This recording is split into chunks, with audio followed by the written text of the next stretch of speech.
Dear student, आज मैं आपको हिंदी पढ़ाने वाला हूँ। हिंदी में भी एक टॉपिक है वर्णमाला। वर्णमाला को हम पढ़ाने वाले हैं। अब देखना है कि वर्णमाला कैसे कहते हैं। मैं धीरे धीरे आपको पढ़ाने वाला हूँ और देखना है, हम पढ़ाने हैं आपको वर्णमाला, अल्फाबेट। तो वर्णमाला आपको समझना होगा कि वर्णमाला है क्या। जैसे कि वर्णों का व्यवस्थित समूह क्या कहलाता है, वर्णमाला कहलाता है। जैसे कि वर्णमाला क्या है, जो वर्णमाला है ये है वर्णों का व्यवस्थित समूह। वर्णों का व्यवस्थित समूह क्या कहलाता है, वर्णमाला कहलाती है। जैसे कह सकते हैं कि बहुत सारे वर्णों का समूह ही क्या कहलाएगा, वर्णमाला। जैसे मैं अभी आपको सामने बात बताऊं कि मैंने एक मोती ली और एक धागा लिया, उसमें मैंने मिलाया, क्या उसको मैं माला कह सकता हूँ? नहीं, उसको लॉकेट हम कहेंगे, लॉकेट कहेंगे। जैसे बहुत सारे मोतियों को मिलाकर और एक धागे में लगा के लास्ट में गांठ मारने से माला तैयार होती है, उसी प्रकार बहुत सारे वर्णों को मिल कर एक वर्णमाला बनती है। वर्णों का व्यवस्थित समूह ही क्या कहलाता है, वर्ण कहलाता है। इतनी बात आप लोगों को समझ आ गई। अब आप पूछेंगे कि वर्ण क्या है। वर्ण भाषा की सबसे छोटी इकाई है। कौन सी इकाई है? लिखित इकाई है। वर्ण क्या है? भाषा की सबसे छोटी लिखित इकाई। लिखित इकाई, भाषा की सबसे छोटी लिखित इकाई क्या है? वर्ण। जैसे मैं आपको कहूँ ये कै, रे, च, ये हमारे क्या है, वर्ण कहलाएंगे। और इससे पहले मैं आपको बता दूं कि भाषा क्या है। भाषा कितनी प्रकार की हो सकती है? भाषा 3 प्रकार की हो सकती है। कौन कौन सी? नंबर 1 लिखित भाषा, नंबर 2 मौखिक भाषा,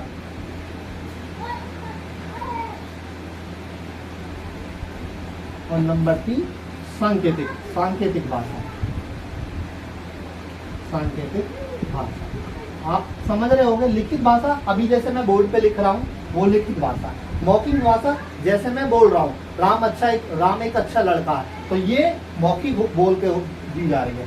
सांकेतिक भाषा, सांकेतिक मतलब सिंबल। जैसे सपोज दैट आपने कहना है कि दिल्ली इधर बाएं मुड़ना है, दाएं मुड़ना है, 50 किलोमीटर इधर जाना है, बाएं मुड़ना है, या कोई क्रॉस का निशान है, तो ये सांकेतिक भाषा है। ये बताता है कि रेड चिन्ह है, जैसे रेड लाइट हो जाती है, तो रेड लाइट का खुद का अपना एक सिंबल होता है, बताता है कि स्टॉप, आगे नहीं जाना है। तो आप समझ जाते हो ना कि ये जाना नहीं है। तो ये इस तरीके की भाषा है। तो लिखित, जो जैसे हम बात कर रहे थे वर्ण की, वर्ण में लिखित, वर्ण क्या है? लिखित भाषा का सबसे छोटी इकाई है। भाषा की सबसे छोटी लिखित इकाई क्या है? वर्ण।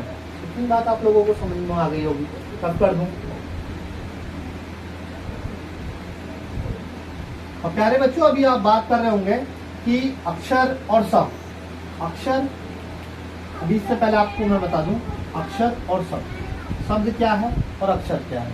तो इससे पहले अभी मैं कुछ बातें बता दूं वर्णमाला पे, तभी बात चलूंगा कि अक्षर, शब्द और वाक्य क्या होते हैं। तो सबसे पहले मैं अक्षर बता दूं। अक्षर जिसका क्षर, मतलब नहीं और क्षर मतलब छर, जिसका क्षरित नहीं हो सकता है, जिसका क्षरण नहीं हो सकता है, जिसके खंडन नहीं हो सकते हैं, वो अक्षर कहलाते हैं। जैसे सपोज दैट मैं आपसे बात बताऊं कि अक्षर और अक्षर और वर्ण की बात कर रहे हैं। अक्षर और वर्ण, अक्षर और वर्ण क्या, ठीक है, क्या अक्षर और वर्ण सेम है या अलग अलग है?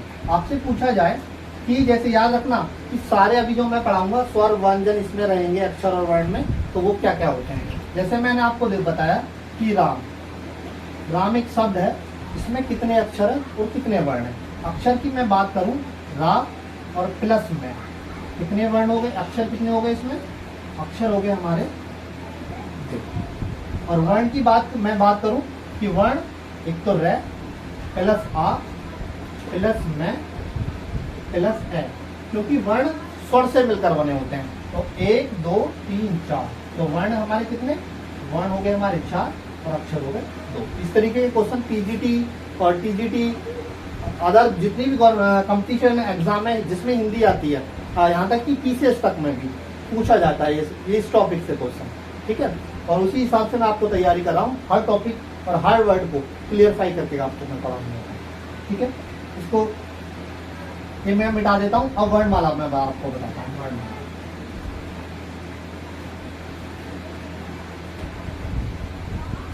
सारे बच्चों, जैसे मैं बात करूं हिंदी की बात कर रहे हैं, हिंदी हमारी राजभाषा है, ना कि राष्ट्रभाषा। और हिंदी मानक हिंदी जैसे कहेंगे, मानक हिंदी में वर्णों की कुल संख्या कितनी है? 52। वही बातें करना है। अभी मैं आपको इसमें बताऊंगा उच्चारण के आधार पर कितना, लेखन के आधार पर कितना। अगर हम बात करें टोटल वर्ण 52 है। अभी कहीं कहीं ऐसे भी पूछा जाता है कि मानक हिंदी में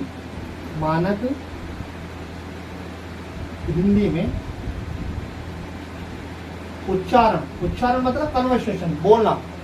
मानक हिंदी में उच्चारण के आधार पर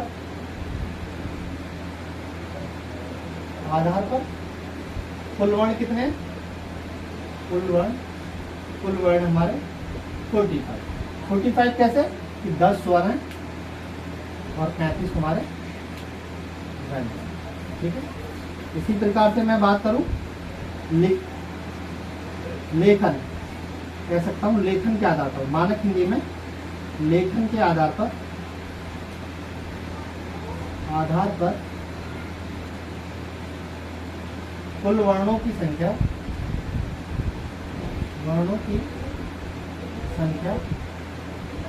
वो कितनी है?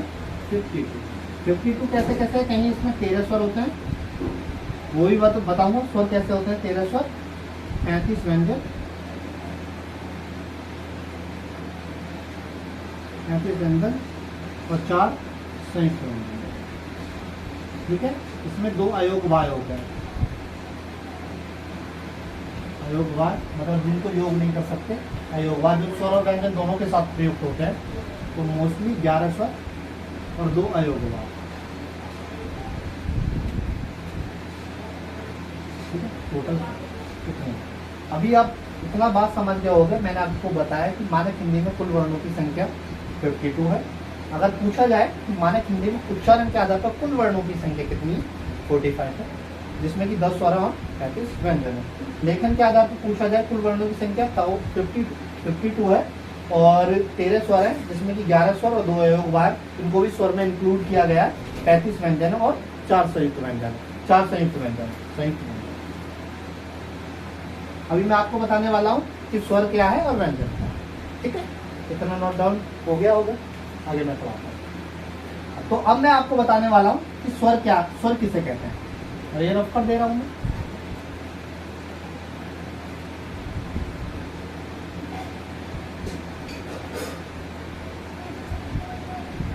हाँ, एक बार जो बात रह गई, हाँ एक बीच में एक बात हमारी रह गई, वो मैं आपको बता दूं।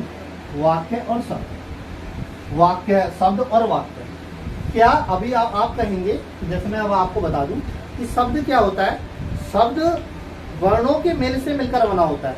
एक वर्ण, क्योंकि वर्ण क्या है? फ्री है अपने आप में, जैसे क्या है अपने आप में फ्री है। तो शब्द क्या आएंगे कि शब्दों के मेल से बना शब्द क्या कहलाएगा? शब्दों का, वर्णों का व्यवस्थित समूह क्या कहलाएगा? हमारा शब्द कहलाएगा। क्या कहलाएगा? वर्णों का सार्थक मेल, वर्णों का सार्थक समूह या वर्णों का सार्थक मेल क्या कहलाता है? हमारा शब्द कहलाता है। सार्थक मतलब जिसका कोई अर्थ। जैसे मैं आपको बताऊं, जैसे मैंने लिखा कै प्लस में प्लस है, आपको लिखा कमर, ये क्या हो गया मिला के? कमर।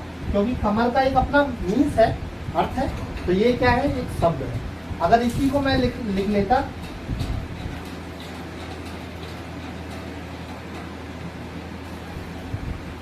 कै, अब इसको मैंने मिलाया, जैसे मैंने कहा कै रे वे, कै, अब इसको कै रे वे तो बन तो जाएगा कोई वर्ड करब, तो करब का कोई मीन्स नहीं है। समझ रहे हैं? आपका कभी आप अपने दिमाग से गलत फहमी निकाल दें कि सारे वर्णों का मेल ही शब्द कहलाता है।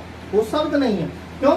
क्योंकि बेटा यहाँ देख रहे हैं कि आप ये भी वर्ण है, ये भी वर्ण है, इन दोनों वर्णों के मेल से क्या बनना है? तब भी शब्द बनना है। कै मैं रे कमर, कमर इसका अर्थ निकल रहा है, बट यहाँ हम देख रहे हैं कै रे वे, इसको मिला वर्ड, ये भी क्या है? हमारे वर्ण, बट मिला के क्या बनना है?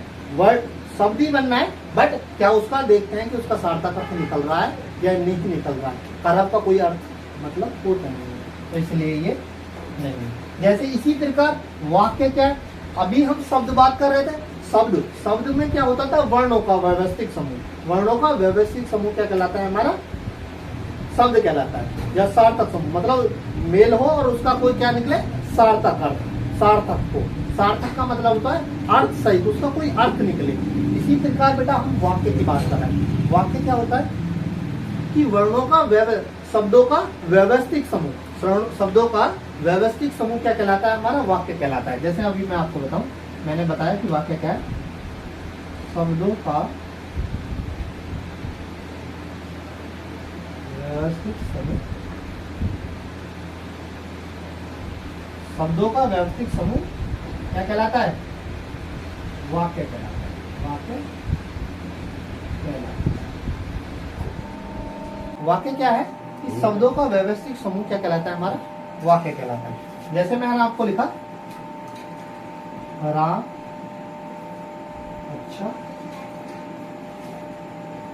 लड़का,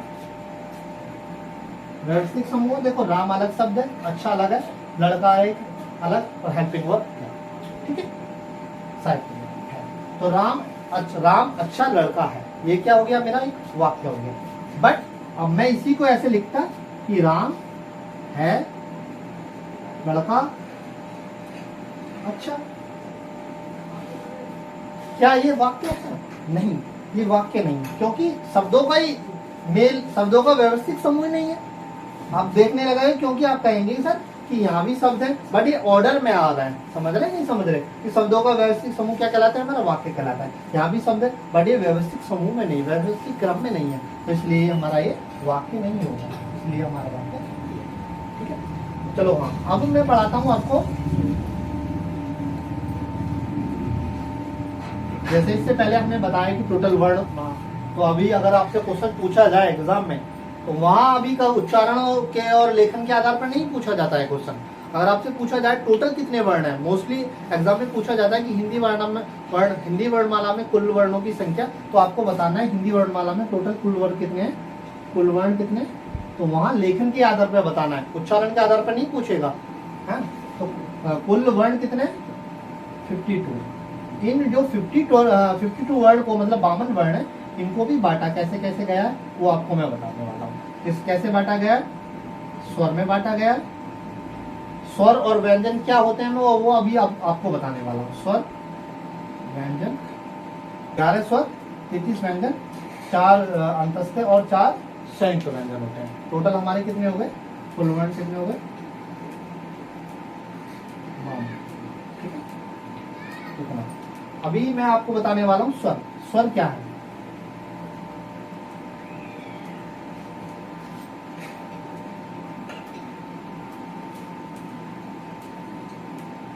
अभी आपको समझना है स्वर। स्वर क्या कहते हैं, सबसे इम्पोर्टेंट है स्वर। हर पेपर में आता है, यहाँ से क्वेश्चन 4 ऑप्शन देता है कि इसमें से कौन सा स्वर है कौन सा स्वर नहीं है, तो आपको ये समझना है। तो स्वर क्या है, भाषा, जैसे मैंने आपको बताया वर्ण भाषा की सबसे छोटी लिखित इकाई वर्ण, जिन वर्णों का उच्चारण हम स्वतंत्र रूप से कर सकते हैं, जिन वर्णों का उच्चारण हम एज ए फ्रीली कर सकते हैं, जो किसी के ऊपर डिपेंड नहीं रहते हैं, वो क्या कहलाते हैं, हमारे स्वर कहलाते हैं। जैसे आपने कहा, मैं बताऊं लिखूं, जैसे वर्णों का उच्चारण स्वतंत्र रूप से करते हैं,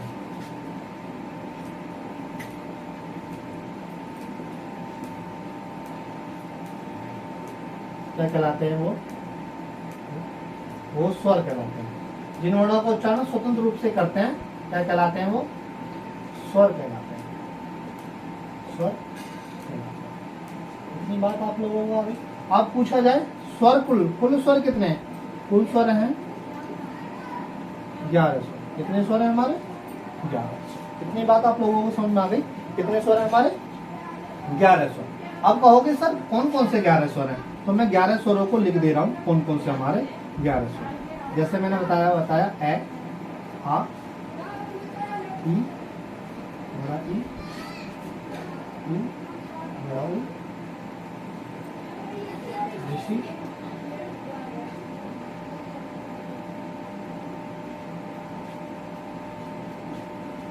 ए, ओ और औ।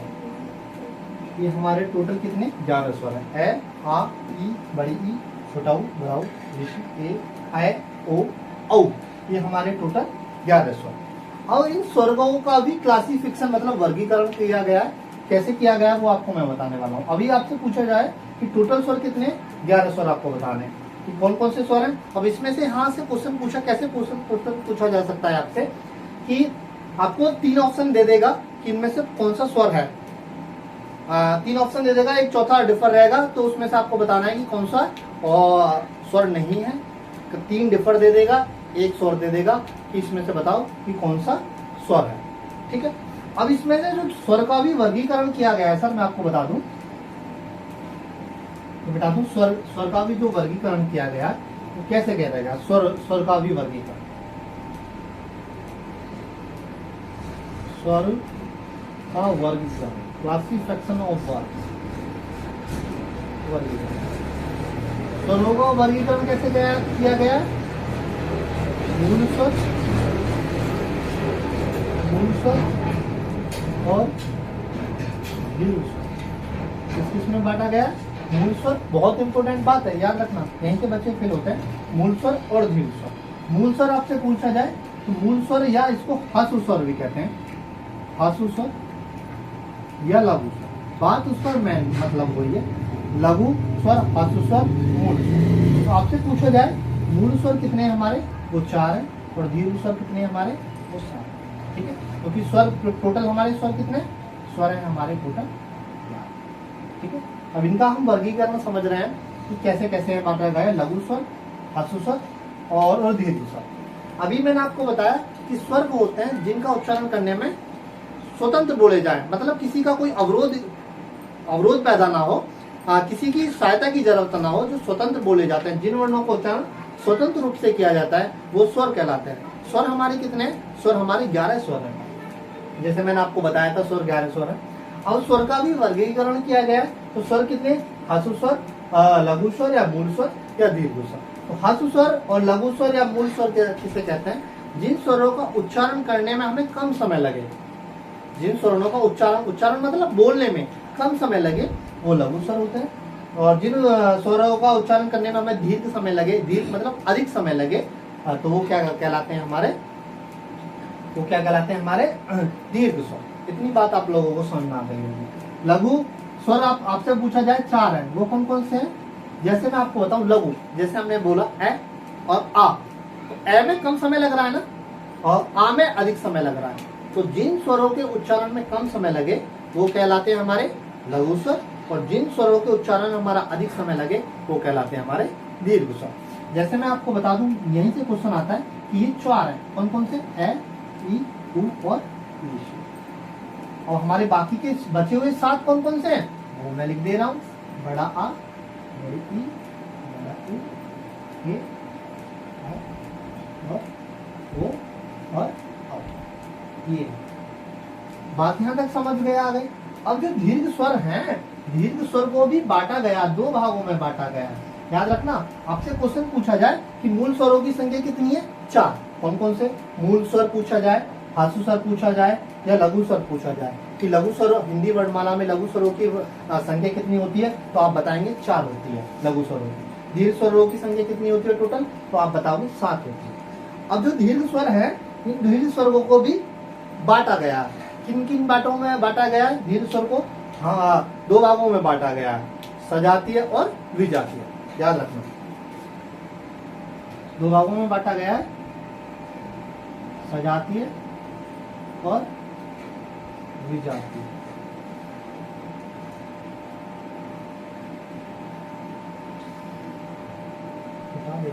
थोड़ा ऊपर लिख दे रहा हूँ, थोड़ा ऊपर लिख दे रहा हूँ थोड़ा।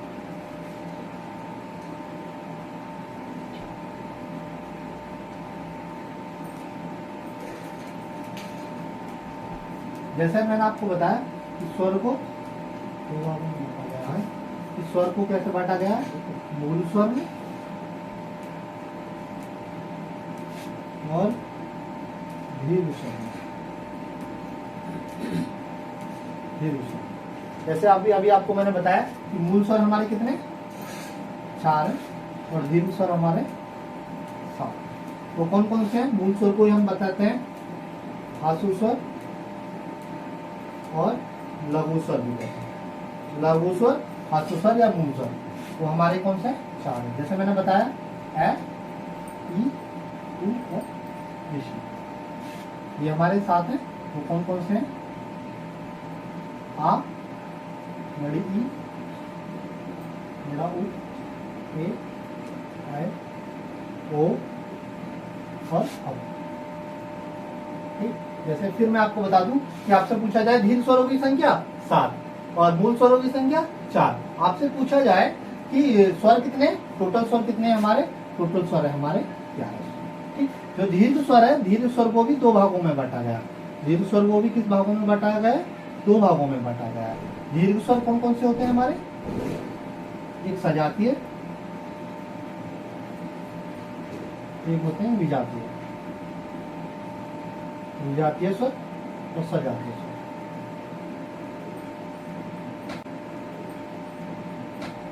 ठीक, आपसे पूछा जाए सजातीय स्वर, सजातीय मतलब एक ही फैमिली के बने हुए हैं, एक ही फैमिली से बने हुए हैं। विजातीय, विजातीय को हम संधि स्वर भी कह सकते हैं।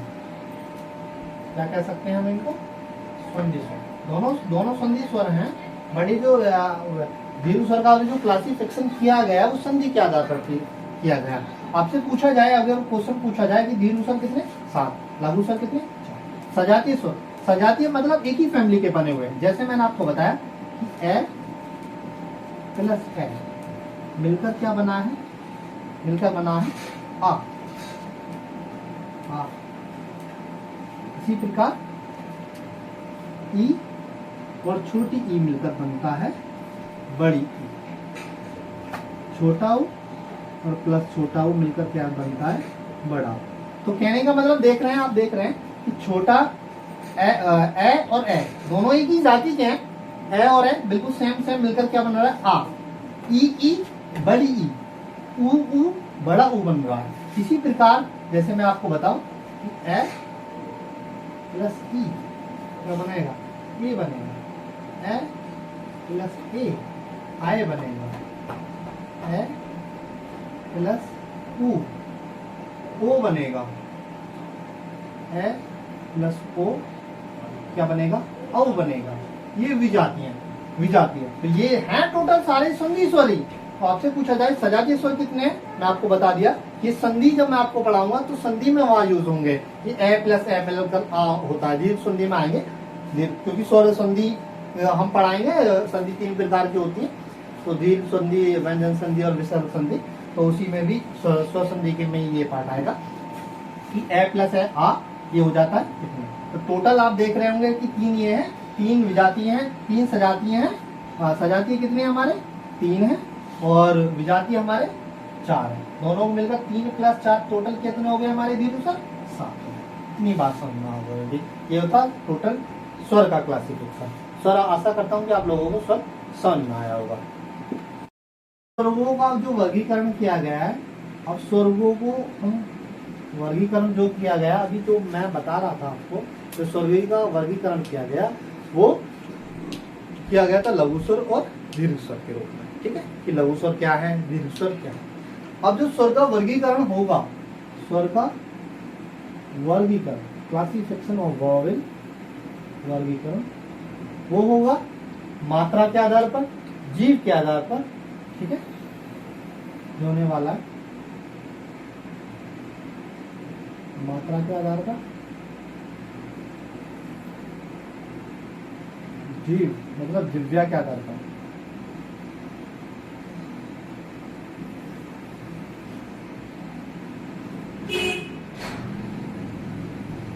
मुख के आधार पर,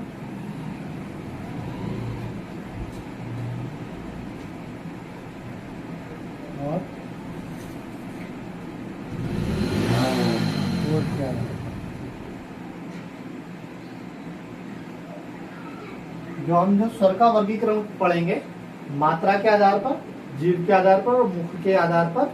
मुख द्वार मतलब मुंह के आधार पर कह सकते हैं कि जिन वर्णों का उच्चारण में कभी कभी हमारा मुंह आधा खुलता है या कभी कभी पूरा खुलता है, कभी कभी बंद ही रहता है, मुंह खुलने की जरूरत नहीं होती है। जैसे ई, तो इनमें खुलने की कोई जरूरत नहीं होती है। तो वही मैं आपको बताऊंगा कि मात्रा के आधार पर कौन सा होता है, जीव के आधार पर कौन सा, मुख और होठ के आधार पर। होठ मतलब होठ का मतलब ये है कि जिन वर्णों का उच्चारण करने में होठ की शेप दो प्रकार से होती है, या तो जिन वर्णों का उच्चारण करते में होठ वर्ण जो व्रतमुखी कहते हैं, कि व्रतमुखी, व्रत मतलब कि जिन होठों का शेप, होठों का आकार मतलब गोलाकार हो, वो हमारे व्रतमुखी, और अव्रतमुखी वो होते हैं जिनका उच्चारण करने में, स्वरों का उच्चारण करने में हमारे होठ गोलाकार नहीं बने। समझ में आ गए? जैसे ए, ई, ये सब। तो पहला हम बता रहे हैं कि मात्रा के आधार पर, चलो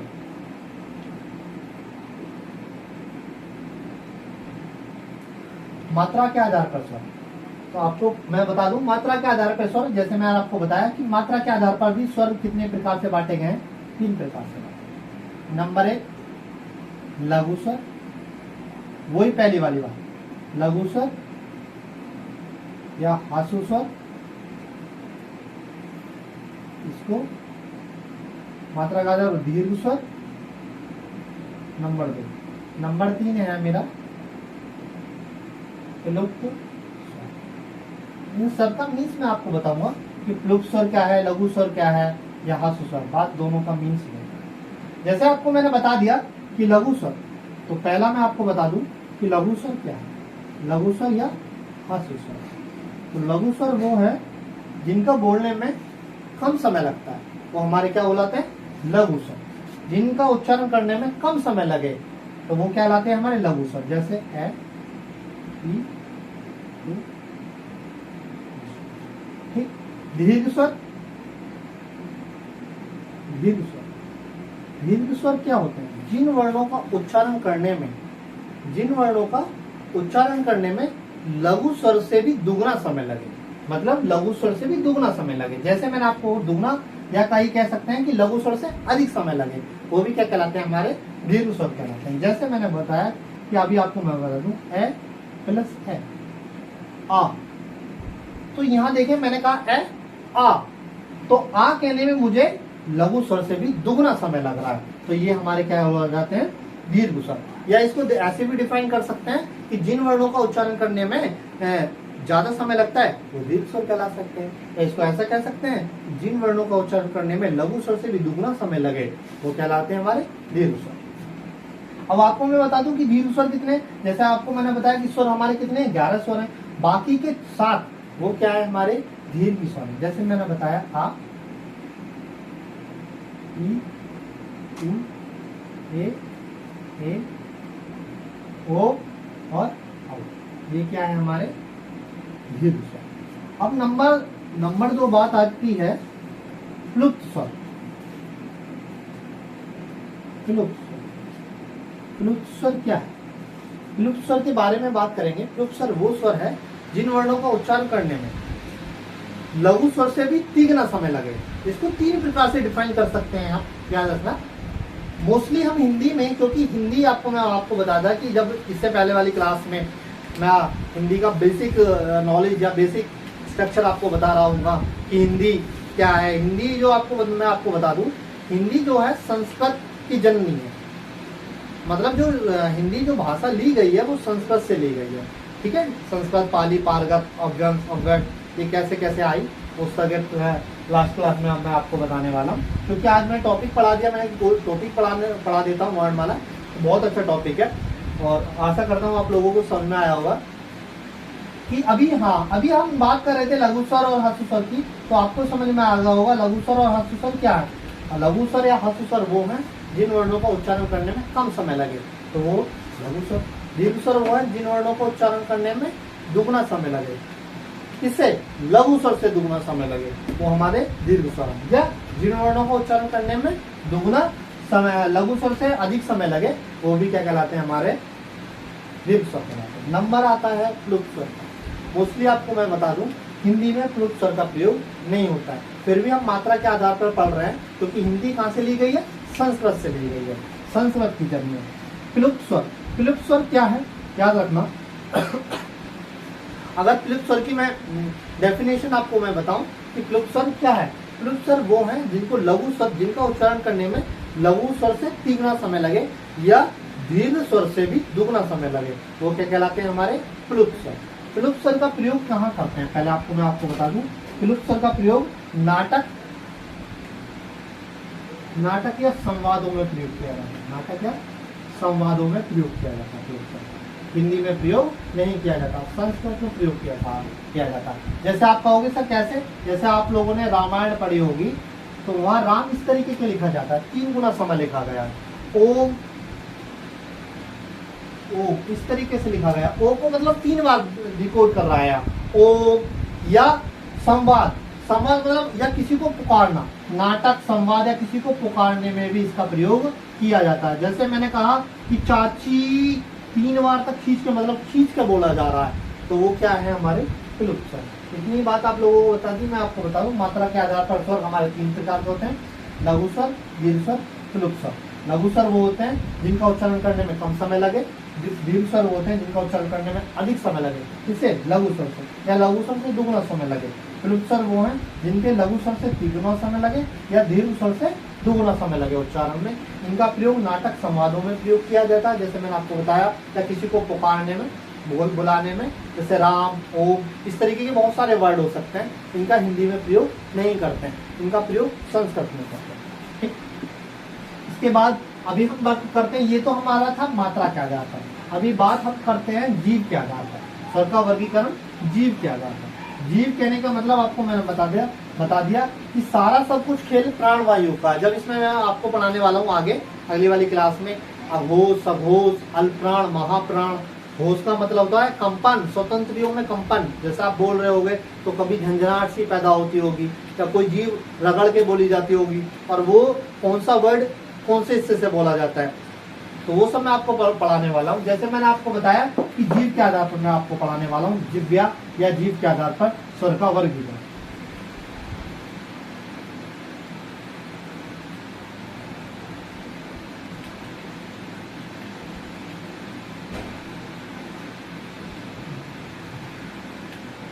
स्वर का वर्गीकरण किसके आधार पर, जीव के आधार पर। जीव के आधार पर भी प्यारे बच्चों हम कितने के प्रकार से पढ़ेंगे, इसको भी 3 प्रकार से पढ़ेंगे।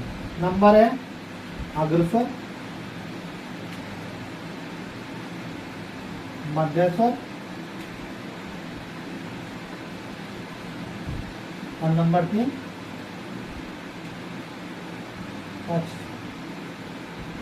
अभी आप बात कर रहे होंगे अग्रस्वर।